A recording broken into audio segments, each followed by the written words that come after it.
अस्सलामुअलैकुम एवरीवन। उम्मीद करता हूँ कि आप सब खैरियत से होंगे। अपने कल के लेक्चर में हमने कंबस्शन एनालिसिस का टॉपिक डिस्कस किया था कि किस तरह कंबस्शन एनालिसिस के थ्रू हम एक ऑर्गेनिक कंपाउंड को बर्न करके उसमें जो डिफरेंट एलिमेंट प्रेजेंट होते हैं उनकी परसेंटेज कंपोजिशन फाइंड कर सकते हैं। आज का जो हमारा टॉपिक है वो बेसिकली एक न्यूमेरिकल है और वो न्यूमेरिकल भी हमारा कंबस्शन एनालिसिस से रिलेटेड है। अगर हम कंबस्शन इससे जो हमें न्यूमेरिकल गिवन है उसकी स्टेटमेंट देखें, a sample of liquid containing carbon, hydrogen and oxygen only was subjected to combustion analysis. कि आपको एक लिक्विड का सैंपल गिवन है, उस लिक्विड के अंदर आपके पास तीन तरह के एलिमेंट हैं। एक आपके पास है कार्बन, दूसरा आपके पास है हाइड्रोजन और तीसरा आपके पास है ऑक्सीजन है। वो जो आपको लिक्विड है, आपने उस लिक्विड को बर्न करना है कंबस्शन एनालिसिस के थ्रू। कंबस्शन एनालिसिस के थ्रू जब हम किसी भी ऑर्गेनिक कंपाउंड को बर्न करते हैं तो एट द एंड हमें उसमें से सिर्फ दो ही प्रोडक्ट मिलती हैं। ये हम ऑलरेडी डिस्कस कर चुके हैं कि आपके पास जो प्रोडक्ट होती हैं वो एक आपके पास CO2 होता है और दूसरा आपके पास H2O होता है। तो इस गिवन न्यूमेरिकल के अंदर स्टेटमेंट में हमें एक तो mass of organic compound given है, मास ऑफ मतलब कि लिक्विड गिवन है, मास ऑफ ऑर्गेनिक कंपाउंड।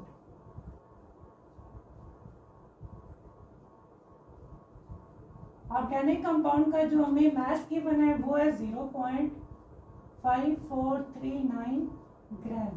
इसके अलावा जब हम इस कंपाउंड को बर्न करते हैं कंबस्शन एनालिसिस के थ्रू तो जो हमें कार्बन डाइऑक्साइड और वाटर की अमाउंट मिलती है वो भी हमें ग्राम्स में गिवन है।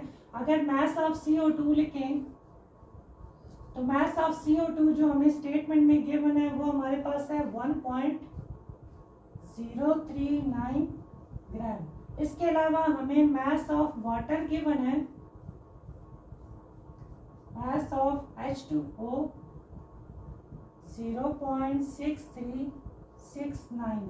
तो इस न्यूमेरिकल में हमें तीन चीजें गिवन है। एक तो हमें उस लिक्विड का मास गिवन है जिसको आपने कंबस्शन एनालिसिस के थ्रू बर्न करना है। दूसरा आपको उन प्रोडक्ट का मास गिवन है जो आपको कंबस्शन एनालिसिस के थ्रू मिलती है और आपको ऑलरेडी पता है कि कंबस्शन एनालिसिस में से हमें दो तरह की प्रोडक्ट मिलती हैं। एक आपके पास कार्बन डाइऑक्साइड और दूसरा आपके पास वाटर होता है। तो दोनों की अमाउंट ग्राम्स में आपके पास गिवन है। हमें इस न्यूमेरिकल में कहा गया है कि डिटरमाइन द एम्पिरिकल फार्मूला। हमने एम्पिरिकल फार्मूला उस सैंपल का लिक्विड का यानी कि ऑर्गेनिक कंपाउंड का हमने एम्पिरिकल फार्मूला फाइंड करना है। तो किसी भी कंपाउंड का ऑर्गेनिक कंपाउंड का जब हमने क्या करना होता है एम्पिरिकल फार्मूला कंबस्शन एनालिसिस के थ्रू डिटरमाइन करना होता है तो उसमें हम बेसिकली 4 स्टेप्स फॉलो करते हैं। जो सबसे पहला स्टेप हम फॉलो करते हैं स्टेप 1।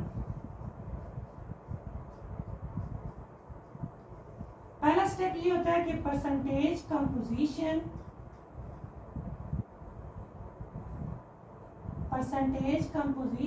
Of each element. कि जो सैंपल आपको गिवन है उसके अंदर जो डिफरेंट एलिमेंट प्रेजेंट है आपने उन हर एक एलिमेंट की परसेंटेज कंपोजिशन फाइंड करनी है।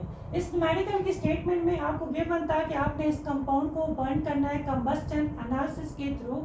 अपने आप पिछले लेक्चर में हमने डिस्कस किया था कि किस तरह एक ऑर्गेनिक कंपाउंड को बर्न करके हम उसमें से जो परसेंटेज कंपोजिशन होती है हर एक एलिमेंट की वो फाइंड कर सकते हैं। तो हमने जो फार्मूले डिस्कस किए थे उनके अकॉर्डिंग अगर हम सबसे पहले कार्बन की परसेंटेज कंपोजिशन फाइंड करना चाहते हैं तो हमें पता है कि परसेंटेज ऑफ कार्बन फाइंड करने के लिए कंबस्शन एनालिसिस से रिलेटेड जो हमारे पास फार्मूला है वो हमारे पास क्या है, mass of CO2 divided by mass of organic compound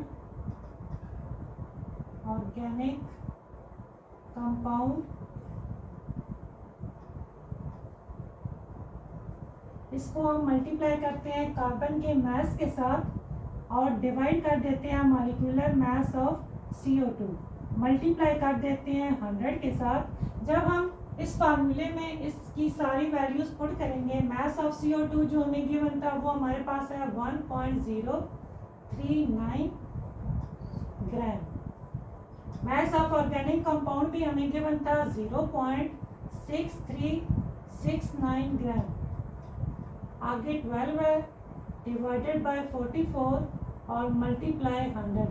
जब हम ये सारी कैलकुलेशन करते हैं, इनको मल्टीप्लाई डिवाइड करते हैं, तो हमारे पास जो कार्बन की परसेंटेज निकलती है वो हमारे पास निकलती है 52.10%। कि जब हम इस सैंपल को कंबस्शन एनालिसिस के थ्रू बर्न करते हैं तो उसमें आपके पास जो कार्बन की अमाउंट निकलती है, कार्बन की परसेंटेज निकलती है, वो आपके पास कितनी निकलती है? 52.10%। इसके अलावा अगर हम परसेंटेज ऑफ हाइड्रोजन फाइंड करना चाहते हैं तो उसका फार्मूला भी हमने ऑलरेडी कंबस्शन एनालिसिस से रिलेटेड जो टॉपिक था उसमें डिस्कस किया था कि mass percentage of hydrogen find करने के लिए हमारे पास फार्मूला होता है mass of H2O divided by mass of organic compound multiply. अब हम यहाँ पे मास लिखेंगे हाइड्रोजन। वाटर के अंदर 2 हाइड्रोजन प्रेजेंट है, इसके मतलब कि इसके जो टोटल उसका मास बनेगा 2.0116 डिवाइडेड बाय मॉलिक्यूलर मास लिखते हैं किसका? वाटर का। जब हम ये सारी कैलकुलेशन करेंगे, इसमें इनकी वैल्यूज पुट करेंगे, तो आपके पास जो परसेंटेज ऑफ हाइड्रोजन निकलेगी वो बेसिकली क्या होगी? Percentage of hydrogen. Mass of H2O हमें इस न्यूमेरिकल में गिवन है 0.6369। मास ऑफ ऑर्गेनिक कंपाउंड भी हमें गिवन है 0.5439। मल्टीप्लाई करेंगे 2.016 डिवाइडेड बाय 18 और मल्टीप्लाई इसको कर देंगे 100 के साथ। तो जब हम इनको मल्टीप्लाई डिवाइड करेंगे तो हमारे पास आंसर निकलेगा 13.12%। तो इस तरह इस सैंपल के अंदर जो हमारे पास हाइड्रोजन की परसेंटेज निकली है वो 13.12% है। अब हमारे पास एक एलिमेंट ऑक्सीजन, उसकी परसेंटेज रहती है। तो हमने कंबस्शन एनालिसिस में ये भी डिस्कस किया था कि जो ऑक्सीजन की परसेंटेज होते हैं उसको हम मेथड ऑफ डिफरेंस से हम क्या कर सकते हैं? फाइंड कर सकते हैं परसेंटेज ऑफ ऑक्सीजन। ऑक्सीजन की परसेंटेज अगर हमने फाइंड करनी है तो 100% में से हम माइनस कर देंगे percentage of carbon plus percentage of hydrogen. 100% percentage of carbon हमारे पास थी 52.10%।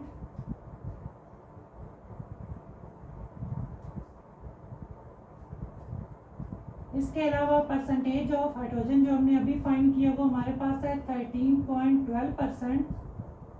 दोनों को प्लस करके 100 में से डिवाइड करेंगे तो हमारे पास जो बेसिकली आंसर निकलेगा वो कितना होगा? 34.78%।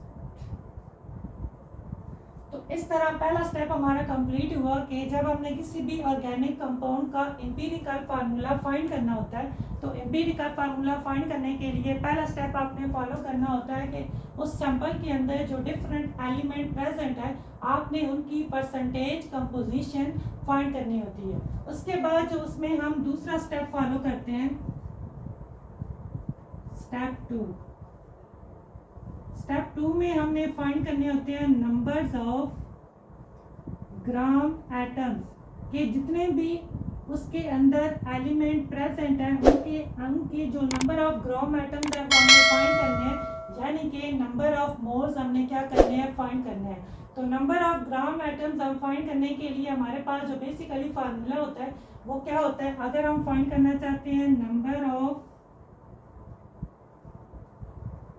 ग्राम एटम्स ऑफ कार्बन, तो कार्बन के नंबर ऑफ ग्राम एटम यानी नंबर ऑफ मोल फाइंड करने के लिए हमारे पास जो फार्मूला होता है वो क्या होता है? उस कार्बन की जो परसेंटेज होती है 52.10%, उसको हम डिवाइड कर देते हैं कार्बन के एटॉमिक मास के साथ। मतलब कि अगर आपने क्या करना होता है, number of gram atoms find करने होते हैं, तो number of gram atoms find करने के लिए आपके पास जो फार्मूला होता है वो क्या होता है। फर्स्ट करो कि आप कार्बन के number of gram atoms find करना चाहते हो, तो कार्बन के number of gram atoms find करने के लिए उसकी जो परसेंटेज कंपोजिशन होगी उसको आप डिवाइड कर दोगे उसके एटॉमिक मास के साथ, तो इस तरह आपके पास नंबर ऑफ ग्राम एटम्स निकलते हैं। अगर आप दोनों को डिवाइड करो तो आपके पास आंसर निकलता है 4.34। इसी तरह अगर आप फाइंड करना चाहते हो numbers of gram atoms of oxygen, sorry पहले हम हाइड्रोजन का फाइंड करते हैं कि हाइड्रोजन के नंबर ऑफ ग्राम एटम्स कितने हैं। हाइड्रोजन की जो परसेंटेज हमें गिवन थी वो है 13.12 जो हमने अभी फाइंड की है। ऑक्सीजन का एटॉमिक मास है 16।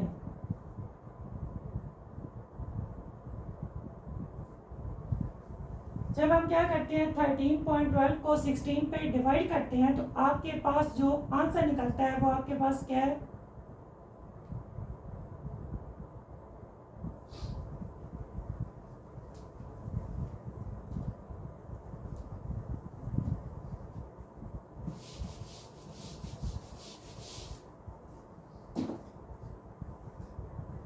नंबर ऑफ ग्राम एटम हमने कार्बन के फाइंड कर लिए। इसके बाद हम number of gram atoms find करते हैं हाइड्रोजन के। Numbers of gram atoms of hydrogen, तो हाइड्रोजन के number of gram atoms find करने के लिए हम क्या करेंगे कि जो हाइड्रोजन की परसेंटेज है वो हमारे पास है, हाइड्रोजन की परसेंटेज 13.12, उसको हम डिवाइड कर देंगे हाइड्रोजन के एटॉमिक मास के साथ। एटॉमिक मास हाइड्रोजन का है 1.008। तो नंबर ऑफ ग्राम एटम हमारे पास जो हाइड्रोजन के निकलते हैं, जब हम दोनों को डिवाइड करेंगे तो हाइड्रोजन के नंबर ऑफ ग्राम एटम 13.02। अब लास्ट पे हम number of gram atoms find करेंगे ऑक्सीजन के। Number of gram atoms of oxygen, तो ऑक्सीजन की जो परसेंटेज है हमने फाइंड किया वो 34.78%, उसको हम डिवाइड कर देंगे ऑक्सीजन की एटॉमिक मास के साथ। तो ऑक्सीजन का एटॉमिक मास होता है हमारे पास 16, जब दोनों को डिवाइड करोगे तो आपके पास जो आंसर निकलेगा वो है 2.17। इस तरह हम ना इसका दूसरा स्टेप भी हमारा कंप्लीट हुआ। दूसरे स्टेप में हमने हर एक एलिमेंट के number of gram atoms find करने होते हैं। तो number of gram atoms find करने के लिए हर एलिमेंट की जो परसेंटेज कंपोजिशन होती है उसको आप डिवाइड कर देते हो उसके एटॉमिक मास के साथ। तो इस तरह उस एलिमेंट के जो नंबर ऑफ ग्राम एटम्स है या कह लें कि नंबर ऑफ मोल है वो हम क्या कर लेते हैं, फाइंड कर लेते हैं। दूसरा स्टेप कंप्लीट करने के बाद उसके बाद हमारे पास जो अगला स्टेप होता है स्टेप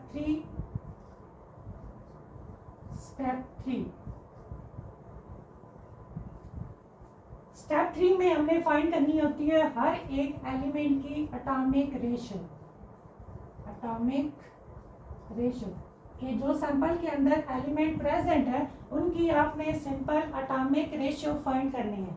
हमारे पास 3 तरह के एलिमेंट थे। एक आपके पास था carbon ratio, hydrogen ratio, oxygen.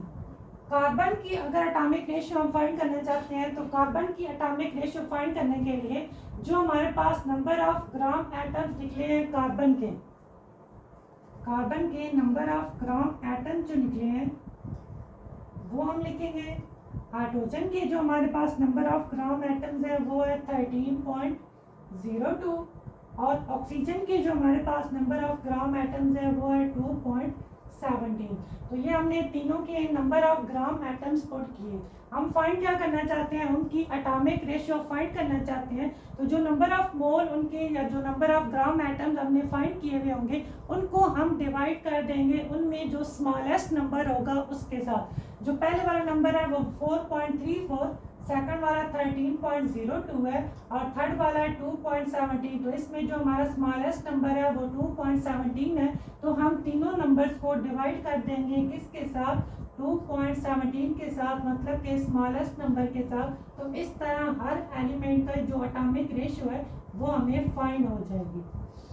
जब हम 4.34 को 2.17 के साथ डिवाइड करते हैं तो हमारे पास आंसर निकलता है 2।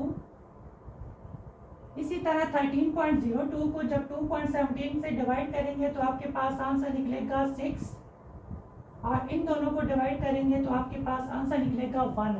तो थर्ड स्टेप था कि हमने तीनों एलिमेंट की जो एटॉमिक रेशियो है वो हमने फाइंड करनी है। तो एटॉमिक रेशियो फाइंड करने के लिए आपने क्या फार्मूला अप्लाई करना है कि तीनों के जो नंबर ऑफ ग्राम एटम्स होंगे उनको हम डिवाइड कर देंगे उनमें जो सबसे स्मॉलेस्ट नंबर होगा उसके साथ। इस तरह आपके पास तीनों एलिमेंट की एटॉमिक रेशियो फाइंड हो जाएगी। अब चौथा स्टेप वैसे बेसिकली जो हमारे पास होता है वो ये होता है कि जब आप एटॉमिक रेशियो फाइंड कर लेते हो, एटॉमिक रेशियो ये हमने एटॉमिक रेशियो फाइंड कर ली। हो सकता है कि जो हमारे पास एटॉमिक रेशियो निकली है वो पॉइंट में निकली हो, मतलब कि होल नंबर में ना हो। तो चौथा स्टेप ये होता है कि अगर हमारे पास होल नंबर में एटॉमिक रेशियो ना निकले तो आप उस जो एटॉमिक रेशियो होती है उसको किसी ऐसे सूटेबल नंबर से मल्टीप्लाई करते हैं कि उसका वो जो पॉइंट के बाद वाला डिजिट है वो ख़त्म हो जाए और जो आपकी एटॉमिक रेशियो है वो होल नंबर में कन्वर्ट हो जाए। लेकिन चूंकि हमने जो फाइंड किया एटॉमिक रेशियो उसमें वो तीनों की तीनों जो नंबर है वो होल नंबर है, तो इसमें हमारा चौथा स्टेप्स फॉलो नहीं होगा, मतलब कि हम इसको किसी सूटेबल नंबर से मल्टीप्लाई नहीं करेंगे। तो यही हमारा बेसिकली फार्मूला होगा। कार्बन की जो एटॉमिक रेशियो निकली है वो हमारे पास क्या है, कार्बन के 2, हाइड्रोजन के हमारे पास है 6 और ऑक्सीजन हमारे पास कितना है 1। तो इस तरह हमने ये 4 स्टेप्स फॉलो करके हमें जो लिक्विड गिवन था, सैंपल गिवन था, हमने उसका एम्पिरिकल फार्मूला फाइंड कर लिया।